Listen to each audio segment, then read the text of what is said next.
setting up my PowerPoint here. Before Kara starts, I just kind of ransacked her meeting here. I just wanted to take a couple minutes and let you guys know that I just left the Department of Natural Resources as well as supervisor on fire crew. This year, I have 10 years of service and I'm opening my company full time. I do it at a very reasonable price. I will come to your house and prepare the work for you. So if you would like your trees cut, I will do that. If you want your gardens fire smart, I can do that. If you want your house fire smart, I can do that. I don't have my fire smart certification yet, but I am working with Kara to get it. So hopefully the next course that goes on, I will be a part of. And I just wanted to leave up my card right here. And actually, if you'd like to see some of the work that I've been doing, just Sheepheads Island, down the other part of the road. I've been working on that island now for the last 2 years, so there's quite a few properties there that you can take a look at and see some of the things that I do. And with that being said, thank you very much, everybody, and have a great evening. Thank you, Kara, very much. All right. How many folks are from Mason's Point here?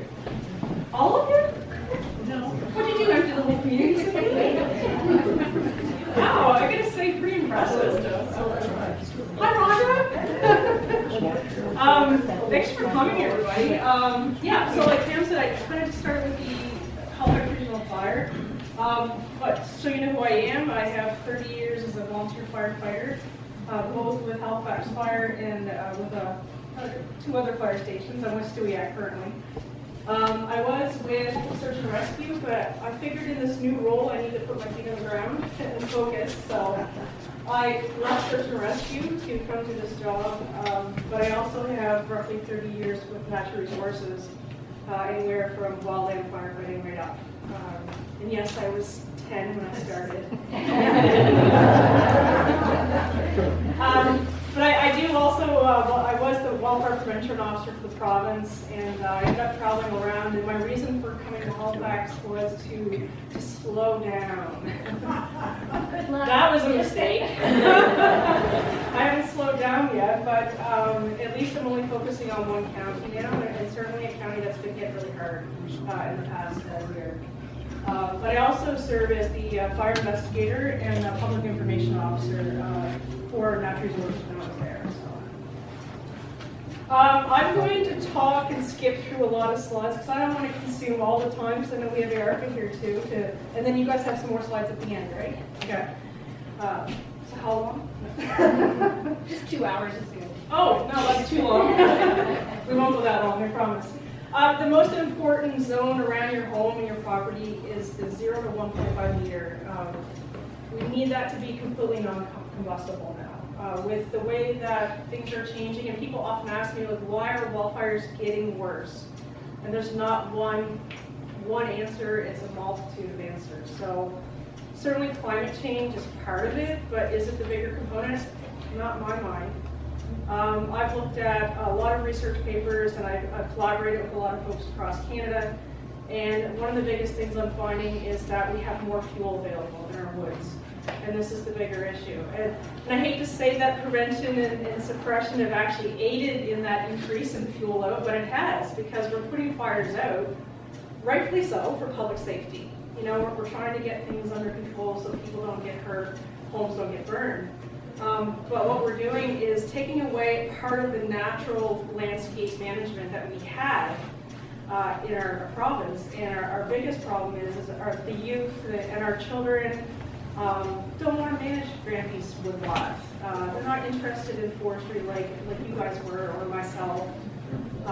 So we have that on our shoulders too, but certainly the increase in urban interface.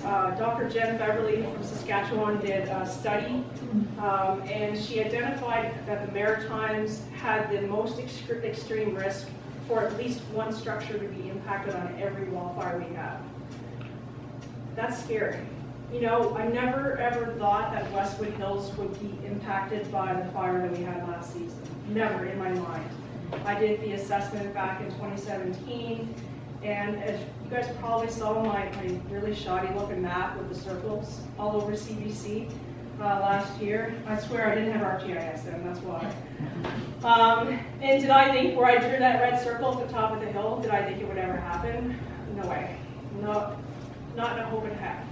I've had researchers call me and they're like, how did you determine that one spot in Westwood to be extreme? And I said, simple, fire smart. I'm using the 7 disciplines that are in the Fire Smart program that are identified. So we go to communities, we look at communities like Westwood have critical infrastructure like power lines and natural gas. We have a heavy component of recreational use. One way in, one way out. Well, technically 2 ways in and out, but they're kind of focused down to the St. Margaret Center. Lack of water supply in the community. Homes are close together or intermixed into the woods, so they have long, narrow driveways, and it's difficult to protect these homes if there's any kind of an issue that comes up. Also, home construction and landscape practices, which gets me back to that zone. So when we look at that zone, the one thing, how many folks here have bark mulch in their flower beds up against the structure? If you're going home now to take the wire again. So one of the bigger things that we saw when evaluating the losses from both fires this season were several things. For Barrington Lake, it was the long, narrow driveways and the inability for fire service to actually get down to the home to protect it. With Westwood in Upper Tantallon and Hams Plains, it was a combination of shrubs that were right up against the deck that caught the deck on fire, then it caught the home on fire. Some folks had a shed that was too close to the woods. They had a wooden fence connecting the shed to the home. So the shed caught fire, the fence, then the home. And the biggest thing that happened in amongst all the communities that from last season is that kind of domino effect of one home catching fire and then the next and the next and the next. Because it's pretty much its own fuel type. It's going to create that extra fire behavior when it comes to spreading. When we get out from the 1.5, so you're looking at that 1.5 to 0, and you got clean flower beds, and you got shrubs that are like high water content, low shed, like I'm talking like hostas, daylilies, and things like that. You just don't want to have conifers up against your structures. Who said deer? Anybody in deer-prone communities don't use hostas. But you just want to avoid trees with needles because those are the trees and shrubs that are going to create that problem. We saw many homes burn because of just that single little shrub in the front yard up against the siding or up against the decking. Then when we get out from there, we look at things like what is your deck made of? You know, is it up against the structure? Is it wooden? And nobody can afford to replace their deck with composite material, so we're asking people to kind of create a fire-safe zone. So even if you just take the 2 feet from your home to that deck and make it non-combustible, and then the rest can be wooden. At least if it catches fire, it's going to slow the progress to the home and give that chance for firefighters to suppress it. So I'm looking at this going, I just skipped right ahead to something else, but going out, pruning and thinning your trees. And I know this can be difficult in communities like Masons Point, Westwood Hills, and all along Barrington, because you may not own out past a certain distance. Your neighbor's lot is right next to you. We saw a lot of that in the communities here, that the homeowner couldn't do mitigation because of the forest was not theirs, it was their neighbor's.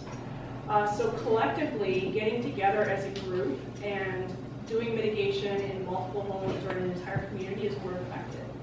Is it 100% fireproof? Absolutely not. It's not going to survive 100%. Looking at these homes, they all participated in the risk assessments, the home risk assessments. And you can see there's varying degree of damage to all 3 of them. And 2 of the homeowners were actually at Westwood's session, not Westwood's, Highland Park's session the other night. I assessed all 3 of these. Did I expect any of them to burn? No. Especially this house. This house was probably the most fire smart out of all 3 of them. But they identified in the assessment that their shed was too close to the woods. And this homeowner actually had just cut his firewood right before the fire happened. It was all piled everywhere by his shed. So it was just kind of that catalyst to the rest of the homes catching fire. The one in the middle is also in Westwood, and Justin had done it's funny because I was actually going around checking animals, like looking for pets and feeding chickens. That I was known as the chicken lady in Westwood when I was there. So I was down this driveway and I stopped to look because I saw beehives, and I'm a beekeeper. And Justin had one beehive left, and I thought, what are the chances that they survived that fire? So I went and lifted the lid up, and sure enough, they were still alive in that beehive, not knowing that there was a second beehive and it had already burned. I took a snapshot of it and put it on the Beekeepers Association Facebook page, and Justin replied to me, he goes, that's my hive. He goes, you don't remember me, you were at my house back in 2017 and did the home assessment. And he said to me, and it still sits with me today, is, did you know, he goes, I'm happy to see that those bees survived, because if bees can be resilient and bounce back, so can we as a community. So that hit home with me that he said that. But he was pretty excited to see that one of his hives had survived. But I think in the meantime, I have talked to them, and they've now all died, because one big thing after a wildfire is what's missing? Pollen. Right, so they didn't have enough food supply within that 2 kilometers to really sustain themselves, and plus they probably had pretty significant damage from the smoke and stuff. The home on the far left had done a ton of fire smart stuff. The tulips are a fire resistant species. They removed all their bark mulch from around the foundation, but the trees on the left of that property are not theirs, it's their neighbors. So they had significant damage to the left-hand side of their garage.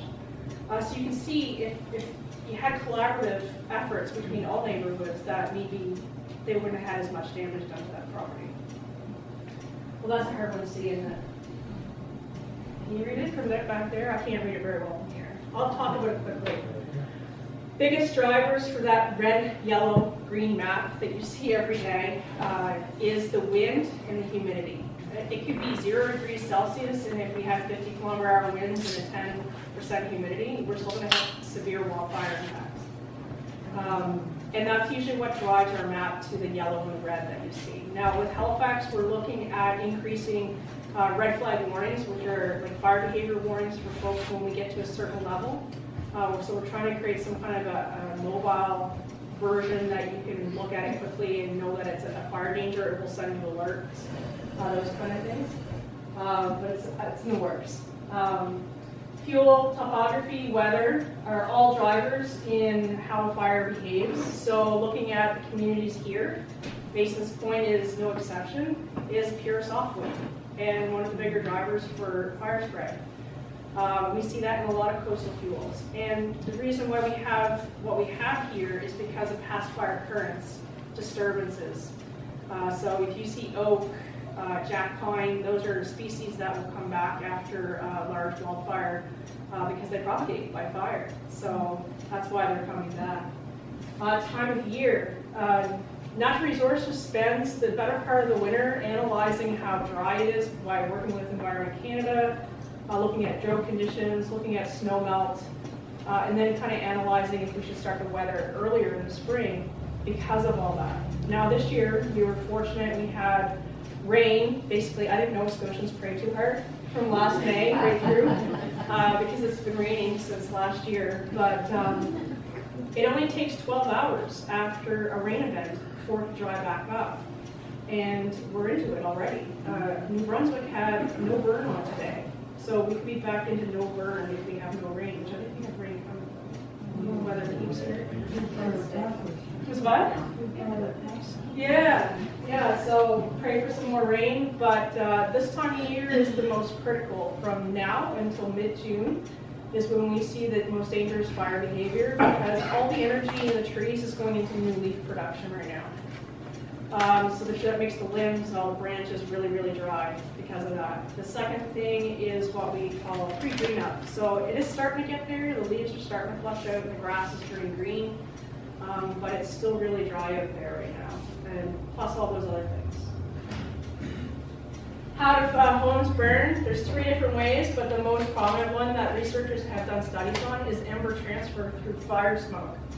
I looked at Highland Park, and in talking to the residents there, they were in their backyard getting ready to leave their home, and they had 4-arm-sized branches on fire landing in their yard and catching leaves and catching their shrubs and stuff on fire. Fire embers can travel anywhere from 500 meters right up to 5 kilometers ahead of the fire.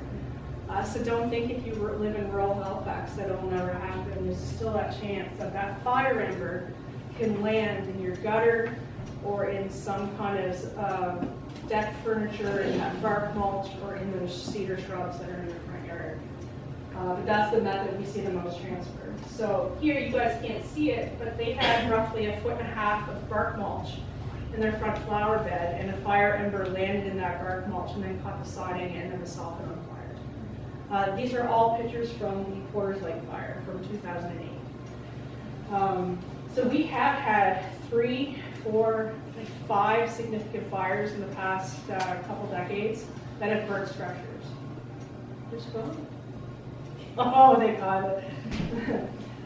Gradient convective heat we saw a lot of in the communities here because of how close the forest and the homes were to one another, and also from structure to structure damage. And then direct flame. So areas like Highland Park, Carmel Crescent, the fire came up the topography. Kind of didn't expect it to do what it did there because it was a lot of hardwood trees. But what caught them is the understory was softwood, so it was easier for the forest to move faster. As soon as the first couple homes caught fire, it just kept spreading and spreading and spreading. That's really bright. So I'm going to come over here. Erica, you can take the spotlight. I can't see anything. I know. I'm like, ooh. What you guys can do as communities, so you've already started it. As Mason's point, you have started the community risk assessment process. You are hosting an event. That is a leading segue into you actually getting a Fire Smart community status. So you guys received $9,500 for your grant? That was just for alongside, not for the whole piece. Oh. But next year, we'll Go bigger. Go bigger. So communities were able to apply for up to $15,000 from the Wawanisa grant for wildfire resiliency projects. And these folks were fortunate, and so was Westwood Hills, to get the grant this year, so I was super excited when 2 of them got it this year, not just 1. But we also had 17 communities receive the Fire Smart Community Preparedness Day grant of $500. And in that grant, they get a box of stuff, which you see some folks wearing the lovely t-shirts today. I don't think it came with enough. I'm going to complain about getting more brochures and stuff, but the material is the most important, right? But you could use that to go towards your community day event, have a barbecue or an educational event like this, or anything like that. But what we do when we do these community risk assessments, we look at all those things: critical infrastructure, and water, and access egress, home construction, forests, and how they're made up, topography, past fire occurrences, road signs like civic signs and things like that. So there's a lot involved with it. It's not just us going around and like taking pictures of a whole bunch of homes or anything like that. Excuse me, but it all gives us a kind of idea how quickly a community will be impacted by a wildfire. So right now we only have 1 community deemed Fire Smart in Nova Scotia, and that's Chateau Village in West Hants. They just renewed their sign. That's the folks here on the left. And all they did was take 1 building. It was a common area that their association group gets together and has their meetings in. And they used their Wawanisa grant to Fire Smart that building. And they put up educational signs that basically have that zone map. But on each one, they have 1 on the building, 0 to 1.5 meters, this is what you should do. Out 10 meters, they have another sign showing what you should do within that zone. And then out to 30, they have another sign. So it's kind of a nice idea for them to do that. And then Bear River First Nation, they actually took their entire community boundary, which is 8 kilometers, and created a 15-meter buffer around the entire thing to slow fire progression into the community or out of the community. but they also did the larger buildings within the community that they congregate at, like ceremonial areas, churches, community halls, children's daycare, things like that. And they did all that and added some new signs. But Port Bear River has a sad story. So 2 years ago, during the Horseshoe Lake fire down in Western, I got a phone call from EMO, Andrew Mitten. He's like, "Did you hear?" And I'm like, "Hear what?" And he said, "The band council building burned to the ground in Bear River." The building they're standing in that picture, actually. So they lost their Fire Smart sign. I had given them a plaque for their prevention efforts and all the work they've done. So they lost everything, so they've kind of been discouraged ever since that happened. But the good news story to all this is that because we fire smarted that building, it didn't spread to the woods. So there is a two-way street, so if you have a structure fire, there's that to look at. These are fire-resistant plants, so we'll scratch those hostas off the list. But if you go to firesmartcanada.ca, in there is the resources section, and it shows you the landscape plants that are fire-resistant. And I won't go through all of that. Make sure you select the right plant for the right area. A lot of us, I'm just as guilty because I'm a gardener, order from Bessie's, and I'll get the tulips or the bulbs in the ground, and I'm like, next year I'm hoping for all these brilliant colors, and nothing comes up. Yeah, well, the deer ate them all, or they weren't zone hardy for Nova Scotia. They were being sold in Bessie's, right? And I assumed they were, but I didn't check. Plant watering during dry weather is important, especially within that zone around your home, that 1.5 meter. And the other big thing we've been working with is the Landscapers Association of Canada, because they were completely oblivious to any of this when I had done a presentation with them, and they were really impressed that there's stuff that they could be doing to reduce risk. Bloom Greenhouse over in Hammonds Plains is also looking at incorporating the program BC has is the plant tag program. So when you go to a greenhouse, you can purchase fire-resistant plants and not have the guesswork. The tag's on it. It'll tell you what ones are good for what zone on your property. Plants with high water content, low shed, low woody content, like conifers. Roses aren't so bad, or rhododendrons or things like that, because they're a leafy plant, not a conifer type plant. Rock gardens and around foundations. So this is one of the homes that survived in Westwood Hills, and around on all four sides, the homes burned to the ground. And so this one caught my eye when I was doing the post-fire analysis, and I noted that they had inherently done a whole bunch of fire smart practices. You know, rock gardens, well manicured grass. They had 10 meters plus clearance to the forest. Rock around their foundation. Even their fire pit was fire safe on the side, but on the front of their house, I was going to leave like a little note: "Do not use," because they had 4 bags of bark mulch piled up there. No. Anyway, I still want to go back and talk to them because I just want to, get their experience, and maybe they had been to one of my presentations, when we did the assessment back in 2017. Bark mulch burns. That's the big thing you need to learn, and it also can spontaneously combust. When we were in Westwood doing the session, the demo there a week ago now, Rhonda? It feels like forever. Karen's home had bark